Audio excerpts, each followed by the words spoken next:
Let's take a breath together.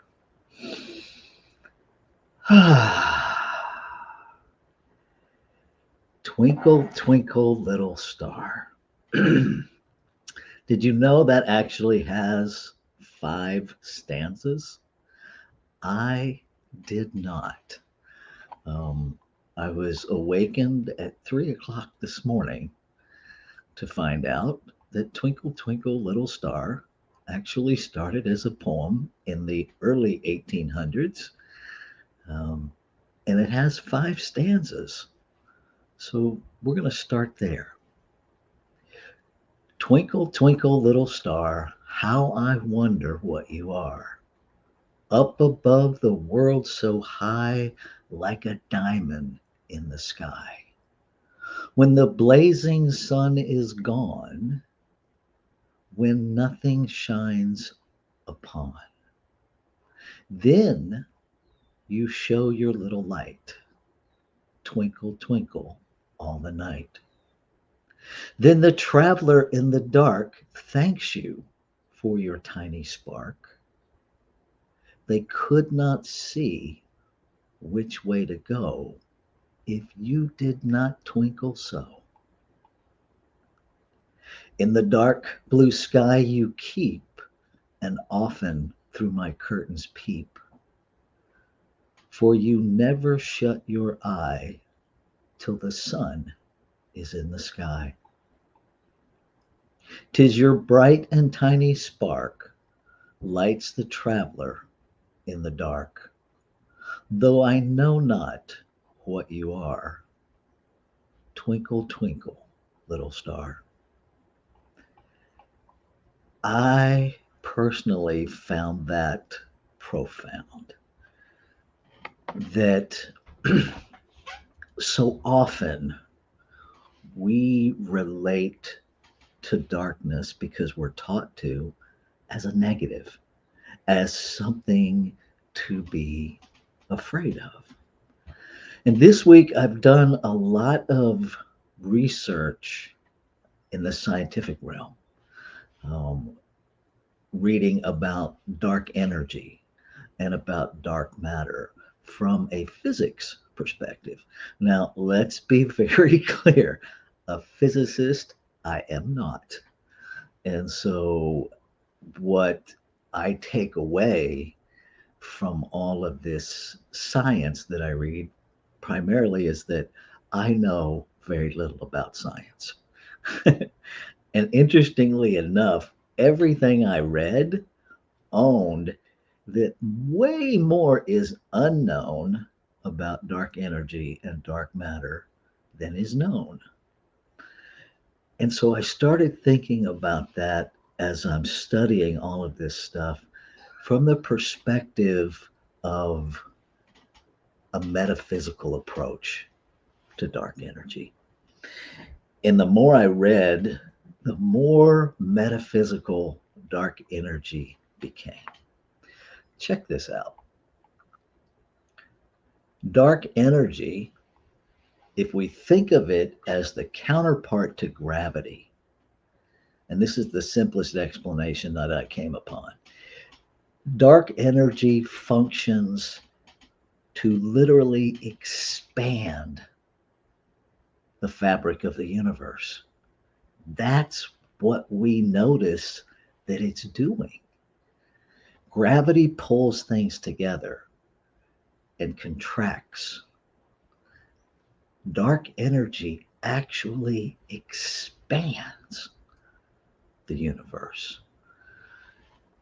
Interestingly enough, this thing that we tend to be afraid of, dark matter, the physical matter of darkness, accounts for 30.1% of the energy in the universe. Dark energy, the unseen, unformed energy of our universe, accounts for 69.4% of the energy in the universe. Now, if you're quick with numbers, you've already arrived at the realization that that's 99.5% of the universe. unseen or unformed, which means what we experience here on planet Earth, everything we see, everything we can touch, the planets themselves, the stars themselves, because we can see them, all of what is seeable literally accounts for 1/2 of 1% of the universe. And yet we refer to that as normal, as the usual. And perhaps this unseen thing that we call dark energy scientifically, what if we relate to that as we say in metaphysics, the unseen, the unformed, the pure potentiality of the universe? What if that's what it is? Because since we don't really know what it is, we know how it reacts, we know how it relates. We're beginning to understand the relationship, if you will, of this unseen, this dark energy, this dark matter. We're beginning to understand how it relates with the seen. We're beginning scientifically to theorize, but we really don't know. And is that any different than how we create perceptions in our own human relationships? We theorize. That's a nice $50 word for we make stuff up. Right? And so we're constantly creating our own perception by making up a narrative about how everything is interacting with everything else, how everybody is interacting with everybody else. And the reality of it is our thoughts that are playing out as form.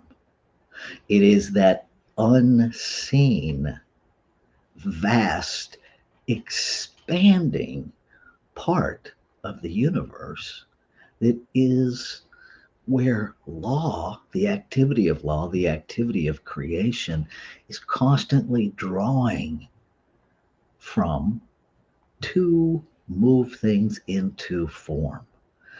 It was interesting. One of the things that I looked at is, can dark energy be destroyed? And what it talked about was that dark energy, like any other energy, appears to decay and appears to deplete itself, when in actuality, as it decays, it actually births new energy, which is very similar to what we experience here in this physical realm, is it not?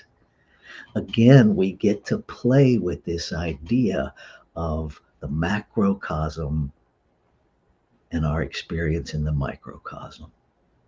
And for me, it lines up with Ernest Holmes' statement in What We Believe, that was originally his response when he was asked what he believed.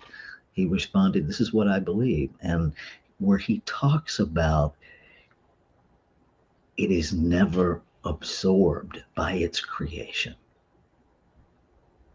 And that in that context, while we are here in physical form and we see physical form shift, and I was talking with somebody earlier this week about this aging process, and had a beautiful conversation with another member of our community about this whole idea of illness and how we navigate that. And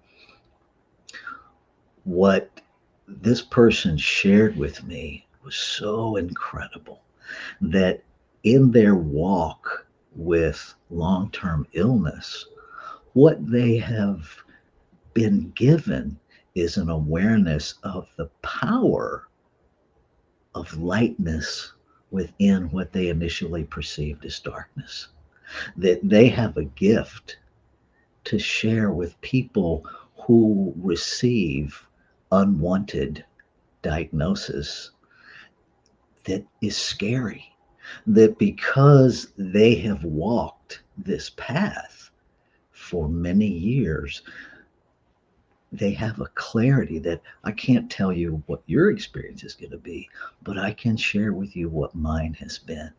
And what they've experienced is that relationship, being willing to share authentically, being willing to illuminate what is being perceived as darkness, brings peace, brings calm, brings a level of lightness that didn't exist before, both to themselves and the people that they have the opportunity to share with.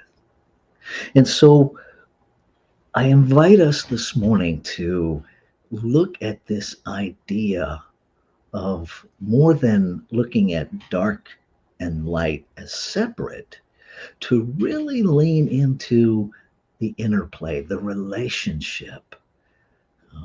If you've ever been in the country where there are no streetlights and seen the stars and how different they are, or how different they appear is more accurate, than seeing the stars standing in the middle of New York City, it's a very different experience of the sky. Now, what is present in that sky is exactly the same. And yet, the relationship, how we experience it, is vastly different because the background is different. And it's interesting to me that, at least in terms of the sky, the more darkness, the more able we are to perceive the light. Now, that in and of itself takes me to a place of, okay, what if we relate that same experience to our experience of humanity? That what if we realized, instead of getting fixated on trying to eliminate the darkness, what if we allowed ourselves to understand that our opportunity is to be light, is to continuously evolve and brighten how we illuminate? Because it if it carries, if it connects, that the more darkness there is, the brighter that which is illuminated shines, then we don't have to worry about the darkness that shows up in humanity. We get to concern ourselves with our light, and we get to rest in both the scientific and spiritual assurance that the darker it seems to be, the brighter we will shine. And I submit to you, when we allow ourselves, when we consent to being distracted by trying to rid ourselves or someone else of darkness, that we actually dim our light. Because energy goes where our focus is. And so I invite you to be that light, to be, as our childhood song and poem says, to be like a diamond in the sky, to illuminate a traveler's darkness, by being a light, a reference point that can be seen and maybe this just in to be seen more than we're heard. That maybe, as Ernest Holmes said, that if we live these principles, if we embody these principles, people will be healed simply by being in our presence. That we don't need to pound one another with the wrongness of one another and the rightness of ourselves.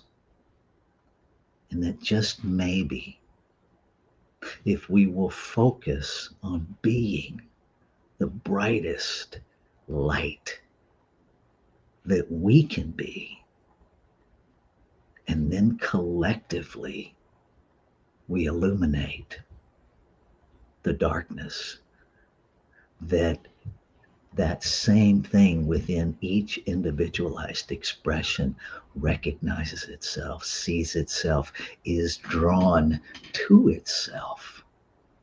And simply by being the divinity that we are created to be is maybe the most powerful way to participate in healing.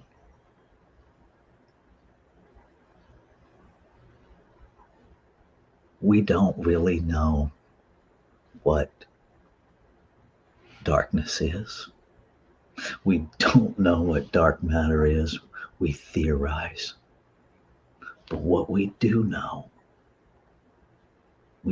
what light is. And we know how to access it. And we know how to embody it. I think the biggest question, and perhaps the only question, is, are we willing to be the light that we are? Let's take this into prayer.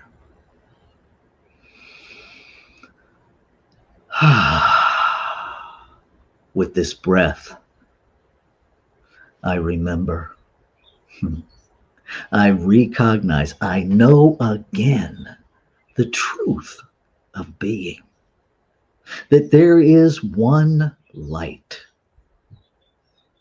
that it is everywhere present, that it is the seen and the unseen, that it is that field of pure potentiality, and that it is expressing itself as this thing I call my life.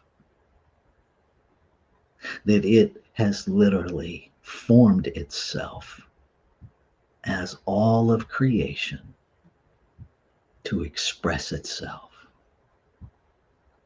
I know what is true of me is true of all, because there is only one field of energy, exquisitely individualizing itself, diversely, magnificently, as all of creation.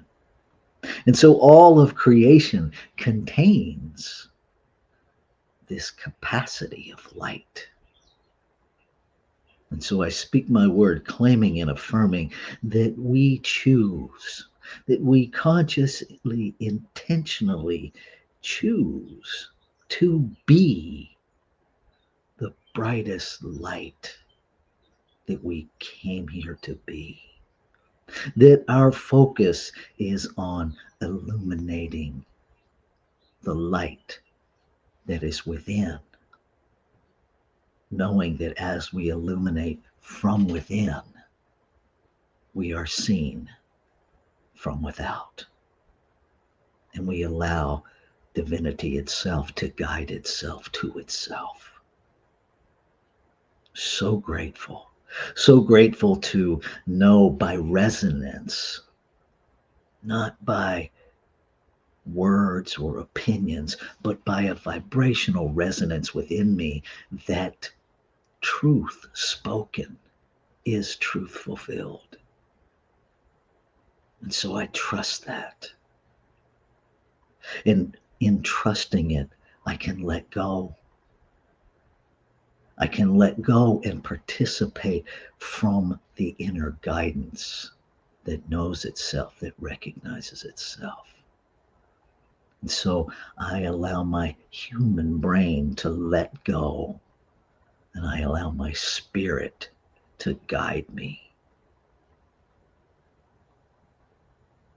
I invite you to join me, in being more than you know you can be, as we release into the brilliance of creation itself.